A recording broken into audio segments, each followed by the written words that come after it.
Olá, turma. Professora Diana, professora de Física. Estamos aqui para mais uma videoaula, onde hoje nós vamos trabalhar com o movimento retilíneo uniforme, MRU, certo? Vamos abordar os conceitos iniciais, né? O conceito inicial, vamos ver a classificação, que são os tipos de movimento, vamos abordar um pouco sobre velocidade relativa, a equação horária das posições, e também vamos abordar lá no finalzinho os gráficos do movimento retilíneo uniforme, ok? Então vamos iniciar, né, com o conceito, certo, de movimento retilíneo uniforme, né? Esse movimento, pessoal, ele caracteriza-se por percorrer distâncias iguais em intervalos de tempos iguais, certo? Ou seja, o módulo vetor velocidade é constante e diferente de zero, né? Nesse caso, a aceleração do móvel, ela é nula. Então, a gente pode perceber que a velocidade é diferente de zero, constante, e a aceleração é igual a zero. Em outras palavras, né, um corpo realiza movimento retilíneo uniforme quando sua velocidade é constante e diferente de zero, ok?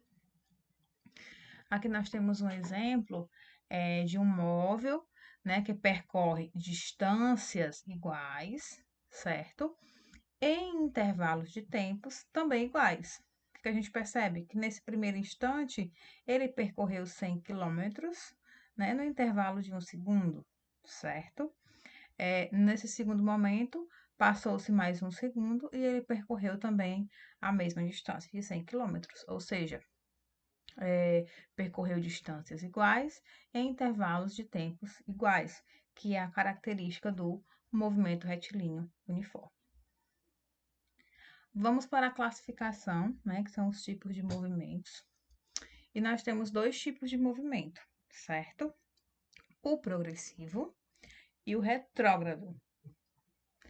No progressivo, pessoal, o que nós temos? O progressivo é aquele cujo deslocamento do móvel se dá no sentido da orientação da trajetória. E para exemplificar, eu trouxe essa imagem aqui para vocês, certo?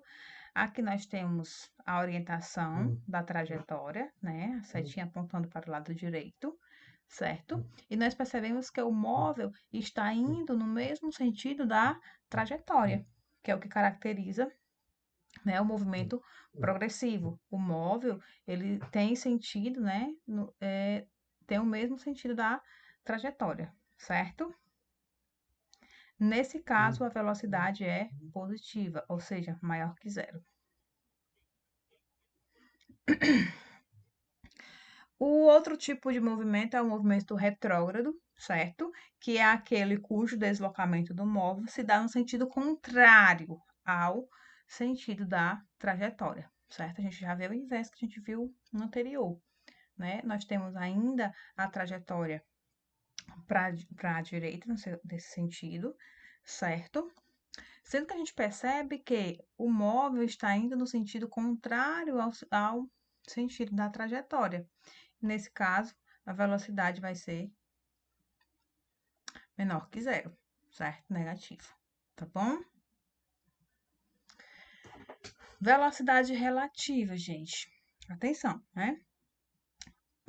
Dois corpos na mesma direção e sentido subtraem-se as velocidades. Nós vamos ver exemplos, certo?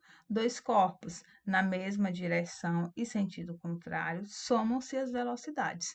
Então, nós vamos ter essas duas situações. A primeira situação, quando dois corpos, né, está na mesma direção e sentido, a gente vai o quê? Subtrair. Quando dois corpos estão na direção e sentidos contrários, aí a gente vai o quê? Somar. Vamos exemplificar, né? Exemplo 1. Dois automóveis, automóvel A e automóvel B, de dimensões desprezíveis, movem-se em movimento uniforme com velocidades A igual a 25 metros por segundo e B igual a 15 metros por segundo, tá bom?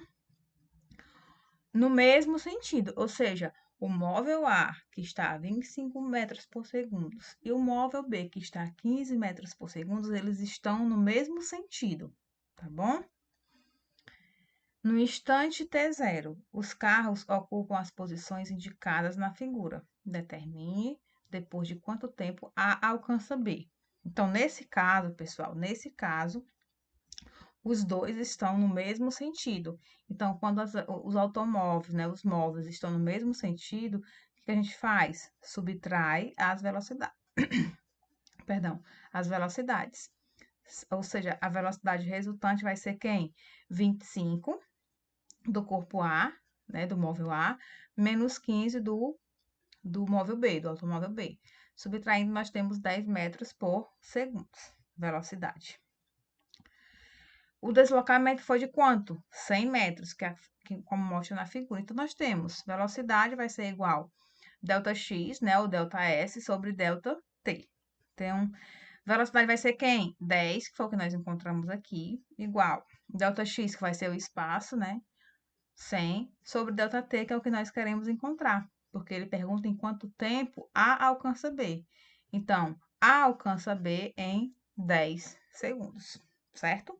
Só mudou um pouquinho aí em relação às velocidades, porque quando a gente viu velocidade média, né, nós só tínhamos uma velocidade.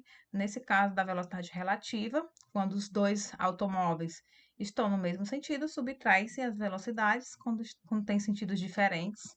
Somos que a gente vai ver o segundo exemplo, tá bom? A distância entre dois automóveis vale 300 quilômetros. Eles andam um ao contrário do outro, com velocidade constante de 60 km por hora e 90 km por hora, certo? Ao fim de quanto tempo se encontrarão, né? Também quero saber o tempo, certo? Só que nesse caso, os automóveis, eles estão no sentido contrário um do outro, como afirma a questão. Então, o que nós fazemos? Nesse caso, nós iremos somar as velocidades. Então, a velocidade resultante vai ser a velocidade de A mais a velocidade de B, certo? Então, 90 de A mais 60 de A mais 90 de B, temos a velocidade igual a 150 km por hora, ok? Então, velocidade vai ser igual a 150, igual ΔX ou ΔS, né? Vai ser igual a 300 sobre o tempo. E aí a gente faz o meu pelos extremos e encontra um tempo de 2 horas, certo? Então, ao final, passando um tempo de 2 horas, eles irão se encontrar, tá bom? Passamos para a equação horária das posições. Nós temos a seguinte equação. S igual a S0 mais V0 vezes T, onde 0 é a posição final, dado em metros, S0 é a posição inicial, também dado em metros. A gente pode também, em alguns momentos, obter em quilômetros, a gente sabe fazer a conversão de unidades, né? V0 é a velocidade inicial, dada em metros por segundo, e T é o instante final, né? Aí, todas essas unidades a gente já trabalhou, essas variáveis a gente já trabalhou anteriormente. Estou só aqui reforçando. Para formarmos, nesse momento, a equação horária das posições. S igual a S0 mais V0T, certo? Gráficos. Nós temos nesse primeiro momento o gráfico de velocidade vezes o tempo, né? Para o movimento progressivo e para o movimento retrógrado, que a gente analisa a velocidade em função do tempo, certo? Quando o movimento é progressivo, a velocidade é positiva. Por isso, concluímos que o movimento se dá no sentido da trajetória. Então, graficamente, a gente representa o movimento progressivo dessa forma, certo? E o movimento retrógrado dessa forma, já que a velocidade é negativa. A gente percebe que a trajetória está abaixo do eixo, certo? Nesse outro momento, nós temos um gráfico da posição em relação ao tempo, certo? Também para movimento progressivo, certo?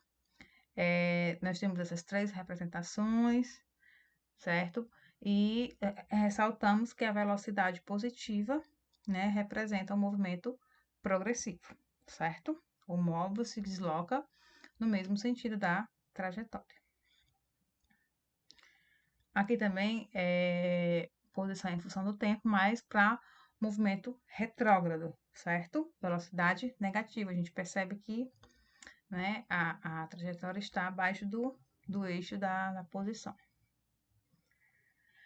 Vamos para o exemplo, né? A função horária de um carro que faz uma viagem entre 2 cidades é dada por S igual a S0 mais 20t, certo? Determine em unidades do SI do Sistema Internacional. A posição inicial, B, a velocidade, C, a posição final em 30 segundos. Então, vamos lá. Essa foi a equação que a questão nos forneceu, S igual a S igual a 100 mais 20t. Pessoal, é bem simples, a gente coloca só a nossa equação aqui embaixo para a gente visualizar melhor. É só questão de identificação, a gente não vai calcular aqui para o item A nada, certo? O item A pede a posição inicial. Então, eu só observo quem está ocupando, qual valor está ocupando o lugar da posição inicial, o lugar de S0. Então, eu observo que vai ser o 100. Então, S0 igual a 100. Para identificar a velocidade é do mesmo jeito. Eu observo quem está ocupando o valor, o local da velocidade, que é o 20, certo? E no item C pede a posição final em 30 segundos. Então, eu já faço só a substituição. No lugar aqui, ó, em cima do T, eu coloco 30. Então, fica S igual a 100 mais 20 vezes 30. S vai ser igual, multipliquei aqui, deu 600, somando depois dá 700 metros. Bem simples, certo?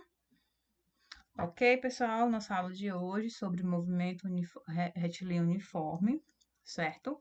Uma aula bem simples para a gente finalizar aí o nosso semestre, né? E na nossa aula tira dúvidas, através do Google Meet a gente vai tirar mais dúvidas, né? Caso vocês tenham, vão anotando, vou levar mais exemplos para vocês, tá bom? Um abraço, fiquem com Deus e até a próxima.